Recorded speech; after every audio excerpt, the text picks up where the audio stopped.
You know who the most Googled man in the world was last year? It was Andrew Tate. That's why we've been talking about him on the show. Not because I think that very many of you are falling for his grift, but because a lot of people are.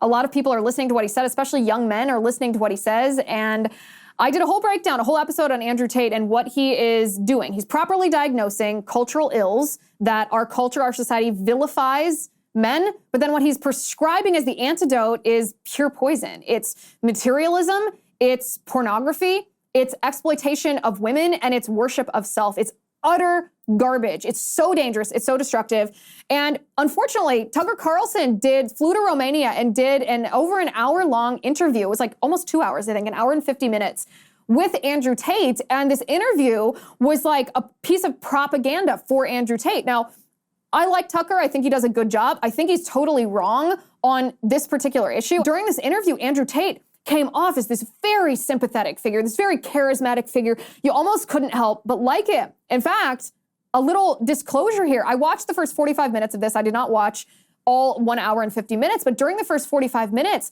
I even found myself watching and thinking, oh, is Andrew Tate the victim of the Matrix here? Because the way he's portraying this, he's making it seem like the Romanian authorities, which have charged him with human trafficking, are inventing charges and deliberately mischaracterizing business deals that you and I may not agree with, but business deals that were entered into voluntarily. And I'm like, is the Matrix after Andrew Tate? I had like a momentary shred of doubt after watching this interview because Andrew Tate is so likable. He's so charismatic. He's a good showman. And then I saw this video. And this video, I will warn you, this is a must-watch video. It exposes the lies that Andrew Tate was telling to Tucker Carlson in this interview.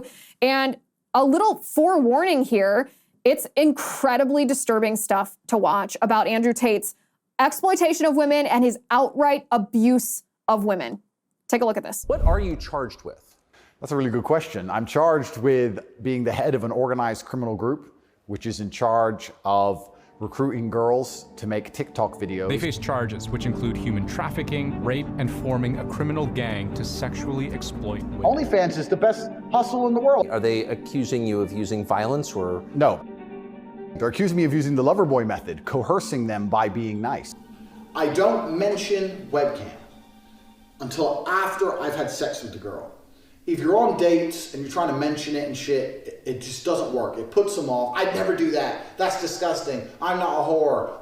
It's just not gonna work. You continue as normal, no mention of webcam. You f the girl.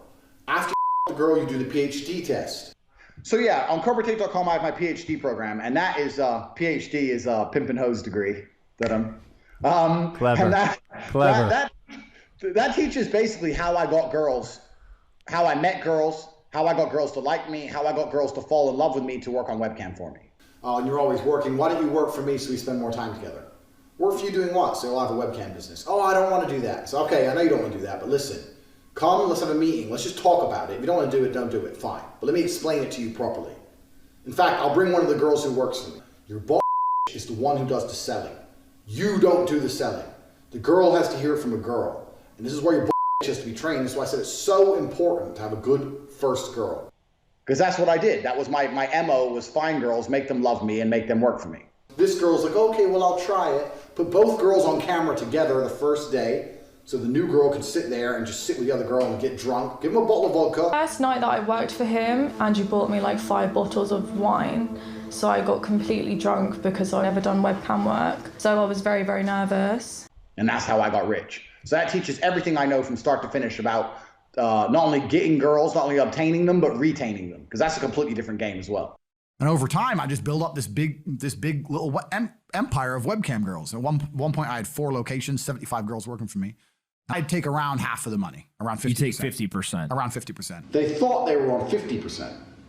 And I said that the disparity is because of taxes. He would just pay me a flat fee of £15 an hour. We got to the point where we had these guys falling in love with my models, serious, big time in love, right? Sending crazy money. And they were convinced they were going to meet the chick. This is almost where I kind of felt bad.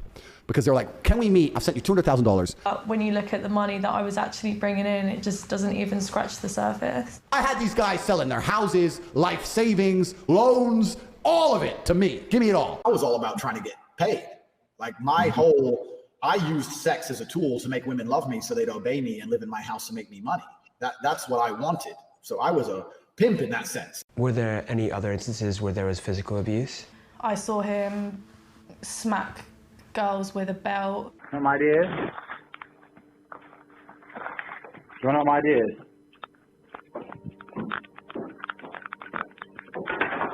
That's right, lock the door, you knew I was gonna beat the out of you. If you behaved, I wouldn't have to hit you, would I? You don't. Get out. You can't stay in there forever. Once again, this is an IQ test, right? Because any guy who's bad with women would look at it and go, Tate's a woman beater. Any man who's actually a G, who's been around a little bit, would look at the video and go, man, she wants that shit. The media machine, they'd call up ex-girlfriends and say, if you have anything bad to say about Andrew, we can pay you $50,000 for the story. And they tried very hard. They didn't find any evidence of anything. And I had gone to the shower, I came back and I noticed he was, like, I saw him raping her. And, People say, why did you in Romania? And I explain my 5 reasons. One of them is the Me Too era. They go, oh, well, you're a rapist. I say, no, I'm not a rapist. But I like the idea of being able to just say, to do what I want. I like being free. And of course, they don't go out. They're not allowed out. You stay in the house. Because I'm not particularly, what would you say, impressed by what he's done on the sex business front. It seems to me a bit on the pimpy side, let's say. I get called a pimp a lot, but and the reason I use the term is because I don't see it as a negative term. I see it as positively inspirational and motivating person. She has to respect you and love you and want to work with you. And that's done through positively inspirational and motivating person. I'm gonna send you a book. It's a guy called Pimpin' Ken, who was a street pimp in the 90s, and he wrote a book, 50 Laws of the Game. And one of the laws of the game is a hoe without instruction is headed for destruction. They're accusing me of using the Loverboy method, coercing them by being nice. So yeah, on CobraTate.com, I have my PhD program.